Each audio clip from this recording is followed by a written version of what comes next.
자, 오늘은 도르트 신조의 마지막 교리, 5번째 교리, 성도의 견인에 대해서 배우도록 하겠습니다. 성도의 견인할 때 견인이 무슨 의미인지는 아시죠? 다르게 번역하면 성도의 인내라고도 번역하긴 하는데, 성도가 구원받은 성도가 마지막 하나님 나라의 영광의 나라에 이를 때까지 하나님께서 보호하신다, 보존하신다, 이런 의미예요. 그래서 성도의 교리에 대해서 오늘 1항부터 8항까지 배우도록 하겠습니다. 첫 번째 항 같이 읽어보겠습니다. 시작. 하나님께서 그분의 계획을 따라 그분의 아들 우리 주 예수 그리스도와의 교통 안으로 부르시고 성령님으로 중생하게 하신 사람들을 하나님께서는 또한 죄의 권세와 종노릇에서 건져내신다. 하지만 이 세상에서는 죄의 몸과 육신의 연약함에서 완전히 건지시지는 않는다. 뒷부분 하지만 이 부분은 나중에 보고요. 요 앞에 먼저 문장을 보겠습니다. 하나님께서 하나님의 계획을 따라서 아들 예수 그리스도와 교통 안으로 부르시고 교제할 수 있도록 부르셨다는 거예요. 그러니까 지금 중요한 표현들이 있는데 하나님의 계획을 따라서라는 표현은 우리가 제일 처음에 배웠던 선택 교리와 연결을 하는 거예요. 하나님께서 창세 전에 하나님의 백성된 사람들을 선택하셨다. 그 계획을 따라서 예수님과의 교제 안으로 부르셨대요. 여기서 이제 지난 시간에 배웠던 효과적으로 부르신다 할 때 하나님께서 부르신 자들은 내가 불렀는데도 제가 거부하고 가버리네. 내가 구원하려고 계획했는데 내가 불러도 안 오니까 나도 어쩔 수 없네. 이런 게 아니라 하나님의 내적 부르심은 반드시 효과를 드러낸다 할 때 그 부르시는 거예요. 계획하시고 부르시고 그래서 어떻게 해요? 성령님으로 중생하게 한 사람들. 그러니까 성령님께서 다시 태어나게 하신 사람들을 어떻게 하신다고요? 하나님께서는 죄의 권세와 종노릇에서 구원하신다. 건져내신다. 맞죠? 하나님께서 선택하시고 부르시고 거듭나게 했어요. 그런데 거듭나게까지 했는데 구원은 못하고 실패했어요? 이게 말이 안 된다는 거죠. 그래서 최종적으로는 죄의 권세, 잘 보세요. 권세와 죄의 종노릇하는 것에서 구원하신다. 이것을 해방이라고 표현하죠. 이걸 구원이라고 표현하는 거예요. 근데 이제 중요한 부분, 하지만 왜 뒷얘기를 하는 거예요?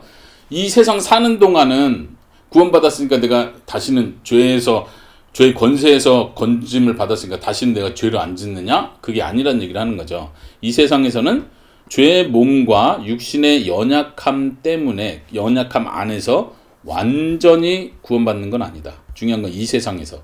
그리고 완전히 구원받는 건 아니다. 이게 무슨 말이죠? 그러니까 우리의 구원이 불완전하다는 뜻인가요? 그게 아니라 이 세상 사는 동안은 여전히 우리가 몸을 가지고 있고 몸 속에 죄의 본성, 우리가 배운 것처럼 죄의 본성과 죄의 욕심이 여전히 남아있다. 신자 안에 있는 죄가 있다. 그 상태에서는 우리가 이 세상에서만큼은 완전히 구원받는 게 아니다. 그럼 언제 구원받아요? 육신을 떠날 때 예수님께서 다시 오시는 그때는 완전한 구원에 이른다. 여기까지 이해하죠? 네, 쉽습니다. 두 번째. 자, 여기서 이 세상에서는 죄의 몸과 육신의 연약함에서 완전히 건짐을 받지 못한다 했어요. 그러기 때문에 첫 번째 우리가 해야 될 건 뭐예요? 우리의 최선의 행위에도 흠이 있다는 걸 인정을 해야 되는 거예요. 그리고 하나님 앞에서 우리 자신을 낮춰야 돼요. 내가 여전히 부족한 죄인입니다. 하나님께서 은혜로 날 구원했지만 내 속에 여전히 죄가 있어서 죄를 또 지었습니다. 회개하는 자세, 자신을 낮추는 자세. 그리고 중요한 거는 그리스도께로 피해가는 거예요. 이거의 반대말은 뭐예요? 나 자신을 의지해서 다시 노력한다는 뜻이에요. 이게 아니라 나 자신을 다시 의지해서 힘을 길러내자 이게 아니라 그리스도께로 피해야 한다는 걸 내가 알고 그렇게 해야 된다는 거죠. 그리고 우리가 할 일은 기도, 중요한 걸 강조하는 거예요. 기도해야 되는 거예요. 죄에 넘어지지 않도록 죄의 유혹에 깨어 있을 수 있도록 기도하는 거. 비슷하게 거룩한 경건의 연단을 해야 돼요. 연단이라는 말은 훈련받는다 이렇게 생각하면 좋겠어요. 경건의 훈련들을 해야 돼요. 기도도 그 안에 하나가 포함되고 말씀을 보고 말씀을 묵상하는 거 이런 것도 경건의 연단이라고 말할 수 있겠죠. 그래서 육신을 죽인대요. 육신을 죽인다는 게 무슨 의미일까요? 육신이 원하는 것을 따르지 않도록. 그치? 그러니까 여기서 단지 육신은 내 몸을 가리킨다기보다는 내 육신을 갖고 있는 동안 속에 있는 내 죄의 본성, 죄의 욕심 이런 걸 말하는 거야. 그런 욕심들, 그런 힘들을 계속 약화시킨다. 죽인다는 말, 약화시킨다는 뜻이죠. 그냥 기도와 경건의 훈련이 그런 면에서 중요하다는 거예요. 마침내 이 사망의 몸에서 건지심을 받고, 내가 육신이 죽을 때를 말하는 거예요. 사망의 몸에서 건짐을 받고 천국에서 하나님의 어린 양 예수님과 더불어 왕노릇 할 때까지, 그때까지 우리는 어떻게 해요? 온전함의 표대를 향해서 달려가야 됩니다. 중요한 거는 우리가 완전히 죄의 몸에서 완전히 건짐을 받지 않는다고 해서 포기해서는 안 된다는 거예요. 연약함이 계속 있고 우리의 최선의 행위에도 흠이 계속 있으니까 어차피 이렇게 사는 거지, 이렇게 사는 게 아니라 예수님 다시 오시고 그분과 함께 영원히 왕노릇 할 때까지 우리는 온전함의 목표를 향해서 계속 달려가야 된다는 거예요. 그 이유가 된다는 거죠. 알겠습니까? 자, 세 번째도 같이 읽겠습니다. 계속 이어지는 내용이에요. 세 번째 시작. 이 내재하는 죄의 잠재와 세상과 사탄의 유혹 때문에 회심한 사람들은 자신의 힘에 남겨진다면 이 은혜 안에 계속 굳게 서 있을 수 없다. 하지만 하나님은 미쁘시다. 하나님께서는 그들을 한 번 주신 은혜 안에서 자비로이 확증하시고 그 은혜 안에서 끝까지 권능으로 지키신다. 여전히 사람은 약하지만 하나님께서는 어떻게 한다고요? 끝까지 우리를 지키신다는 약속을 담고 있는 거예요. 근데 여기서 세 가지를 말합니다. 신자 안에 있는 내재하는 안에 거하고 있는 죄의 잔재, 죄가 있어요. 그리고 두 번째는 세상이 있어요. 나 밖에 있는 이 세상을 가리키는, 세상 사람을 가리킬 수 있고 세상의 제도를 가리킬 수 있고 세상의 문화를 가리킬 수 있어요. 그 다음에 사탄의 유혹이 있어요. 사탄은 존재하는 어떤 영적 존재라고 했어요. 이 세 가지는 내가 죄를 짓게 하고 내가 넘어지게 하는 원인이 되는 거예요. 세 가지 뭐라고요? 사람 안에, 신자 안에 있는 죄와 내 밖에 있는 세상과 그 다음에 사탄의 유혹, 이 세 가지를 우리는 경계하고 이 세 가지와 맞서 싸우는 준비를 해야 되는 거예요. 근데 만약 그 싸움을, 영적인 싸움을, 죄와의 싸움을 내가 혼자 한다면, 회심한 사람은 자신의 힘에 남겨진다면, 이게 그 말이에요. 내 힘으로 싸워야 되는 거라면 우리는 그 안에 거할 수 없다는 거예요. 하지만 미쁘신 하나님, 신실하시고 믿을 만한 하나님께서는 우리를 끝까지 권능으로 지켜주신다. 어떻게 해요? 은혜 안에서 자비롭게. 하나님께서 우리를 또 용서해 주시고 연약하고 넘어지고 실수하지만 하나님께서 다시 은혜를 베푸시고 죄와 싸울 수 있는 힘을 주시고 또 보호해 주시고 감당할 수 있을 만큼 허락하시고, 감당하지 못할 때 하나님께서 피할 길을 주시고 계속해서 하나님께서 우리에게 새 힘을 주시고, 이런 과정들, 이 은혜와 자비로이 우리를 대하시는 걸 통해서 우리를 끝까지 견디게 하신다는 얘기입니다. 자, 그러면 다시 보세요. 1항, 2항, 3항을 다시 보세요. 첫 번째에선 강조한 게 뭐예요? 사람 안에 죄가 있다, 여전히. 우리가 하나님께서 선택과 부르심을 통해서 거듭나게 하셨지만 여전히 사람 몸에 연약함이 있다. 이 세상 사는 동안. 그렇지만 2항에서는 뭘 얘기해요? 이 죄가 있기 때문에 우리는 항상 자신을 낮추고 예수님께 피해야 한다. 그리고 마지막 날까지 표대를 향해서, 온전함을 향해서 달려갈 의무가 있다. 세 번째는, 그런데 그걸 내 힘으로 하는 게 아니라 하나님께서 주시는 은혜 때문에, 은혜 안에서 하나님께서 우리를 지켜주신다는 확신이 있다. 이게 중요한 거예요. 이제 아르미니우스 주의자들하고 비교하면 아르미니우스 주의자들은 뭘 얘기할까요? 뭐가 가장 큰 차이일 것 같아요? 그들은 네. 해내야 된다. 네, 맞아요. 아르미니우스 주의자의 핵심은 그들도 우리가 연약하다는 걸 인정해요. 우리가 진짜 믿는 자지만 또 넘어지고 연약하다는 걸 인정해요. 그리고 심지어 아르미니우스 주의자들도 하나님의 은혜가 절대적으로 필요하다고도 말해요. 거기까지는 비슷한 것 같은데 큰 차이는 뭐냐면, 결국은 하나님께서 끝까지 지키신다라고 표현하지 않고 우리가 최선의 노력을 다할 때, 경계를 게으르게 하지 않을 때 하나님이 도와주신다, 이렇게 표현합니다. 마치 유명한 격언으로 말할 것 같으면 아르미니우스 주의자들의 주장은 하늘은 스스로 돕는 자를 돕는다. 이런 격언 들어봤죠. 아르미니우스 주의자들의 주장은 이것과 굉장히 비슷해요. 우리가 은혜의 수단을 사용하고 우리가 믿음으로 끝까지 하나님을 붙들고 하나님을 의지하고 나갈 때, 그리고 내가 막 싸워 나갈 때 그거를 하나님 보시면 그래, 너에게는 은혜를 베풀 가치가 있다. 하나님께서 그 다음 지켜준다는 거예요. 가치가 있다. 예. 자격이 되는 사람을 도와주신다는 얘기죠. 그러니까 굉장히 위험한 발상이에요. 그것을 반박하는 겁니다. 그러면 하나님이 지키시니까 신자는 심각한 죄에는 빠지지 않는 건가요? 조그만 죄는 지을 수 있어도 진짜 뭐 위험한 상황까지는 안 가겠네요. 왜냐면 하나님이 지켜준다고 했으니까요. 그러니까 우리는 좀 마음이 안정감 가질 수 있나요? 그게 아닌 거예요. 사항은 그걸 말합니다. 한번 이건 아빠가 읽어볼게요. 참 신자를 은혜의 상태에 굳게 하시고 지키시는 하나님의 능력의 지극히 크심을 육신이 이기지 못하지만 회심한 사람들이 늘 그렇게 하나님의 인도하심을 받고 감동하심을 입어 어떤 특정한 행동에 있어서 자신의 잘못으로 은혜의 인도하심에서 벗어나 육신의 정욕에 미혹되거나 굴복할 수 없는 것은 아니다. 참 신자를 은혜의 상태에서 굳게 하시고 지키시는 하나님의 능력의 크심을 육신이 이기지 못한다. 이게 무슨 말이에요? 우리 육신은 이렇게 쉽게 말하면 이거예요. 육신은 죄를 짓고 싶어 해요. 죄를 짓고 싶으면 마음이 계속 나와요. 본성이. 그런데 하나님께서 지키시는 능력이 너무 크시기 때문에 죄에 완전히 빠지지 않는다. 육신이 하나님의 은혜를 이길 수 없다. 이런 말이에요. 하나님의 은혜가 우리 죄의 욕심을 이기신다. 그래서 우리를 보호하신다. 이런 뜻이죠. 그리고 회심한 사람, 그러니까 중생, 진짜로 거듭난 사람이 자신의 잘못으로 은혜의 인도하심에서 벗어나 육신의 정욕에 미혹되거나 굴복될 수 없다가 아니다. 이 얘기죠. 그게 무슨 말이에요? 굴복될 수 있다는 얘기죠. 예.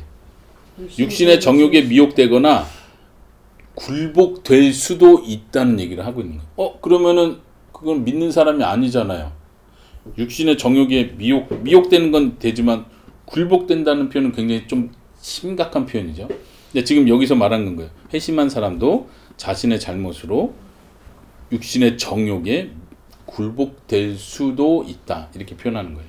하나님의 은혜가 굉장히 큼에도 불구하고 여기서는 처음에서는 하나님의 능력이 지극히 크기 때문에 육신의 욕심이 하나님의 은혜를 이길 수는 없다. 그렇지만 어떻게 해요? 자신의 잘못으로 인해서 육신의 정욕에 굴복될 수도 있다. 여기까지 이해되죠? 따라서 그러면 어떻게 해야 돼요? 따라서 그들은 믿는 사람들은 시험에 들지 않도록 깨어 기도해야 한다. 이걸 강조하는 거예요. 그러니까 아르미니우스 주의자들이 생각할 때 칼빈 주의자들은 말하기를 하나님이 너네 다 지켜준다며 뭐 죄를 져도 하나님이 결국은 보호해서 결국 하나님 나라 영광의 나라까지 데리고 간다며. 그러니까 너네는 노력을 안 해. 아르미니우스 주의자가 칼빈 주의자들을 볼 땐 자꾸 그렇게 비판을 하는 거예요. 너희들 하나님의 보호하심이 있고 하나님이 성도를 견인한다고 하니까 너네는 죄와 싸우는 걸 별로 노력 안 한다. 그러나 우리 아르미니우스 주의자들은 우리 손에 달렸고 우리가 믿음을 지켜야 한다는 그 책임감이 있기 때문에 우리는 열심히 죄와 싸운다. 이런 비판을 하는 거예요. 그렇기 때문에 여기서 지금 강조하는 게 뭐예요? 진짜 거듭난 크리스찬들도 정욕에 빠져서 죄에 크게 넘어질 수 있다는 얘기를 하는 거예요. 그렇기 때문에 크리스찬들은 쉬지 말고 깨어 기도해야 한다. 이게 약화되지 않는다는 거예요. 하나님의 보호하심과 하나님의 견인을, 성도를 견인하심을 우리가 믿는다고 해서 덜 기도해도 되고 덜 깨어 있어도 되는 게 아니다. 이를 행하지 않으면 어떤 일이 일어날까요? 아르미니우스 주의자들은 이렇게 말해요. 이를 행하지 않으면 구원에서 떨어질 수 있다. 그러나 도르트 신조는 말하기를 이를 행하지 않으면 그들은 육신과 세상과 사탄의 유혹을 받아 심각하고 끔찍한 죄를 범할 수 있을 뿐만 아니라, 이건 똑같이 인정하네. 때때로 하나님의 의로우신 허락하심에 의해 실제로 유혹에 이끌린다. 끔찍한 죄를 범할 수 있고 유혹에 계속해서 빠져 들어가는 거예요. 이 심각한 상태에 이를 수 있다는 걸 분명하게 말하고 있습니다. 여기서 우리가 방심하면 안 된다는 거예요. 그 예로 다윗, 베드로 그리고 다른 성도들을 얘기합니다. 다윗은 어떤 죄를 졌죠? 네, 밧세바 사건. 다른 남자의 여자를 취하고 그걸 오랫동안 회개하지 않고 있었던, 그리고 그 남편을 죽이는 일을 직접적으로 계획했던, 지시했던 사람이죠. 베드로는 어떤 큰 죄를 범했죠? 네, 제일 대표적인 것은 예수님 모른다고 3번이나 크게 부인했던, 예, 이런 부분이 깨어 기도하지 않고 자신을 살피지 않았을 때 일어날 수 있는 죄의 심각한 상태를 보여준다는 거예요. 그렇다고 해서 우리가 다윗과 베드로는 배교자야, 예수님을 배신한 사람이야, 구원 못 받았어, 이렇게 말하진 않죠. 네, 그 차이를 봅니다. 그게 이제 5번째 항에서 이야기를 합니다. 아직 5번째 항은 그 죄의 유혹에 빠지는 심각한 상태에 대해서 더 구체적으로 설명을 합니다. 여기서 이제 큰 유혹에 빠질 수 있다고, 끔찍한 죄를 범할 수 있다, 진짜 거듭난 사람도. 근데 그럴 때 그런 상태를 더 묘사하는 거예요. 그런 큰 죄들은 어떻게 해요? 하나님을 먼저 불쾌하게 하는, 하나님께서 너무 우리를 향해서 기분이 나쁘신 거예요. 우리가 죄 짓는 거에 대해서. 그리고 우리는요, 죄책감에 시달려요. 내가 왜 이랬지? 내 양심이 나를 막 고소하는 거죠. 양심의 찔림을 계속 받는 거예요. 그리고 또 성령님께서 근심하신다고 성경은 말해요. 우리의 죄 때문에 성령님께서 괴로워하신다는 뜻이에요. 그 다음에 또 우리는 믿음을 발휘하지 못해요. 여기서 내가 하나님을 믿고 나아가고 설교를 들으면서, 말씀을 듣고 찬양 들으면서 믿음의 감동을 받고 또 하나님의 은혜를 누리고 하는 이 모든 것이 다 막힌다는 거예요. 심각한 상태가 되는 거죠. 양심이 그들을 상하게 하고 하나님의 은혜를 한동안 느끼지 못하게 되고, 그러니까 크리스찬인데도 불구하고, 진짜로 믿음이 있는 사람인데도 불구하고 한동안 이러한 상태를 유지할 수 있다. 만약 이 상태가 계속해서 유지되는 거라면, 죽을 때까지 유지되는 거라면, 그건 하나님께서 더 이상 은혜를 베풀으시지 않는다는 뜻이죠. 이거는 사실은 진짜 크리스찬에게는 일어날 수 없는 일이에요.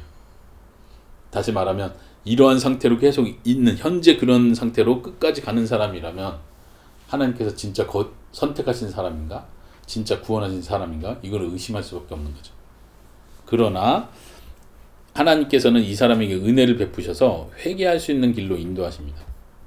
그리고 하나님께서 아버지 같은 얼굴을 다시 비추는 때가 옵니다.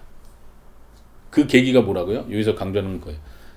진정한 회개가 있어야 된다. 이걸 얘기하는 거예요.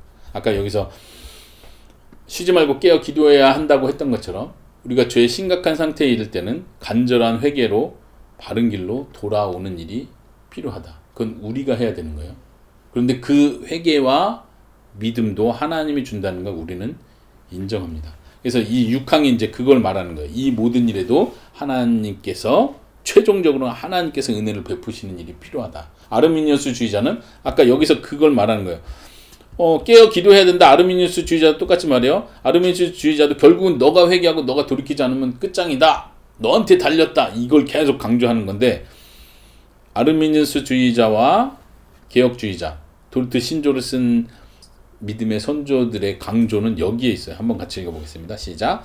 하지만 자비에 풍성하신 하나님께서는 그분의 변하지 않으시는 선택의 계획을 따라 자기 백성에게, 심지어 그들이 근심스럽게 실족할 때에도 자신의 성령을 완전히 거두지 않으신다. 또한 양자됨의 은혜와 의롭다 하심의 상태를 잃거나 사망에 이르는 죄와 성령을 모독하는 죄를 범하고 하나님께 완전히 버리심 받거나 자신들을 영원한 멸망에 스스로 던져 넣을 만큼 그들이 깊이 떨어지게 하지도 않으신다. 여기서 누구에 대한 강조예요? 사람이 이렇게 해야 된다가 아니라 여기서는 지금 하나님께서 그렇게 하신다. 여기서 떨어지지 않도록 하신다. 완전히 버리지 않으신다. 의롭다 하심의 상태를 완전히 잃어버리지는 않게 하신다. 하나님의 성령을 완전히 거두시지는 않는다. 하나님께서 하신다는 걸 지금 계속 강조하는 거예요. 그 근거가 뭐죠, 그럼? 아르미니우스 주의자는 너가 진짜로 회개할 때, 다시 진짜 노력할 때, 그걸 하나님께 보여드릴 때 하나님은 너에게 다시 은혜를 베푸실 수 있다. 이렇게 말한다면 지금 여기서 강조는 뭐예요? 그 근거가 뭐예요? 하나님께서 그렇게 하시는 이유가? 하나님께서는 왜 계속 용서해 주시고 계속 은혜를 베풀어 주신다고 하는 거예요? 여기서 말하죠. 보세요. 자비에 풍성하신 하나님, 하나님이 자비롭기 때문에 그래요. 그 자비가 풍성했기 때문에. 그런데 중요한 건 그분의 변치 않으시는 선택의 계획 때문에 우리를 끝까지 붙잡는다는 거예요. 다시 말해 우리는 누구예요? 하나님의 선택을 받은 자.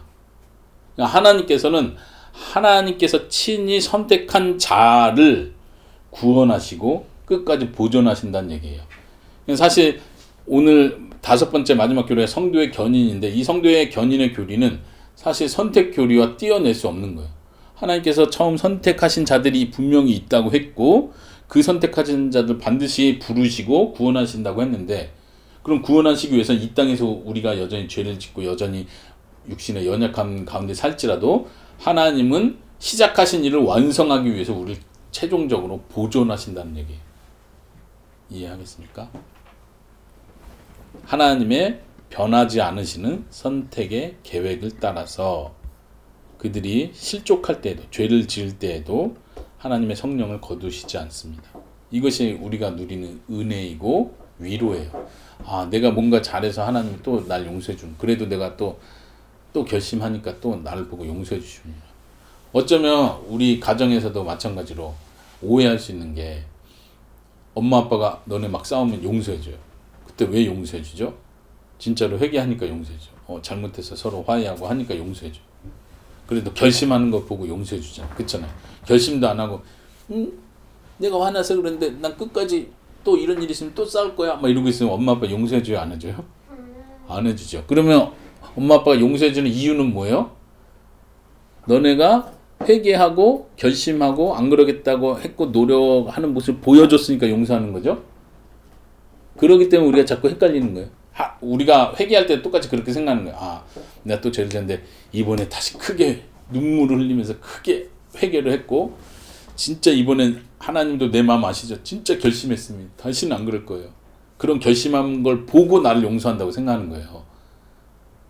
그렇게 될 때 위험한 거예요. 내 회개와 내 결심을 보고 나를 용서해 주시는 게 아니다. 왜요? 하나님의 자비하심, 사랑, 그리고 하나님께서 나를 선택하시고 끝까지 인도하시겠다고 했기 때문에 우리 안에 회개하는 마음도 주시는 거고, 하나님께 돌아올 수 있도록 은혜를 베풀어 주신 거고, 그걸 보시고 하나님께서 우리를 용서해 주신다. 또 받아주신다. 은혜를 베푸신다. 이걸 기억하시기 바랍니다. 마지막 7항, 8항 보겠습니다. 그럼 하나님께서는 그분의 택하신 자들 다시 회개로 새롭게 하신다.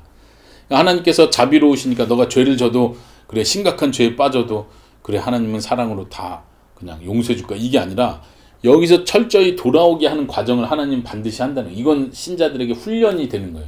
괴로운 훈련, 고통스러운 훈련이 되는 거예요. 내가 죄에 빠지고 깨어 기도하지 않고 죄에 노출되고 유혹에 쉽게 빠질수록 하나님께서는 그래도 다 용서해, 어떤 큰 죄도 다 용서해 하고 넘어간다는 뜻이 아니라, 그 죄에 빠질수록 하나님께서 돌아오게 하는 그 훈련의 과정이 고통스럽고 괴로워지는 거예요.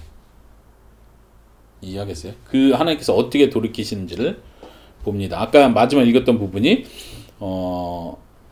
사망에 이르는 죄나 성령을 모독하는 죄, 그리고 하나님께 완전히 버림받거나 자신들을 영원한 멸망에 스스로 던져 넣을 만큼 그들이 깊이 떨어지지 않게 한다. 멸망에 이르는 죄까지 이르지 않게 하나님이 붙드신다 그랬어요. 왜냐하면, 왜 그렇게 하시냐면 이어지는 거예요. 보세요. 이러한 실족 가운데에서도, 실족은 걸려 넘어진다는 뜻이에요. 이러한 실족 가운데에서도 먼저 하나님께서 그분의 썩지 아니할 씨가 사라지거나 완전히 떨어지지 않도록 보존하시기 때문이다. 이게 무슨 말이에요? 썩어지지 아니할 씨는 굉장히 상징적인 표현인데 성경에 나오는 표현이에요. 우리를 거듭나게 하는 하나님의 역사를 표현하는 거예요. 우리를 거듭나게 하는 것은 썩어지는 어떤 세상적인 어떤 것이 도구가 아니다. 하나님의 말씀으로 거듭나게 하셨다, 이렇게 표현했었어요. 하나님께서 우리를 거듭나게 하시는 그 썩지 않은 씨가 우리 속에 계속 거하기 때문에 완전히 떨어지지 않도록 보존하시기 때문이다. 또한 하나님의 말씀과 성령으로 확실히 효과적으로 그들을 회개하도록 새롭게 하시기 때문이다. 반드시 이 과정을 거친다는 거예요. 하나님이 그냥 용서해 주는 경우는 없어요. 반드시 그 죄를 철저히 깨닫고 느끼고 하나님 앞에 회개하게 하시는 거예요. 그 하나님이 하시는 그것조차도.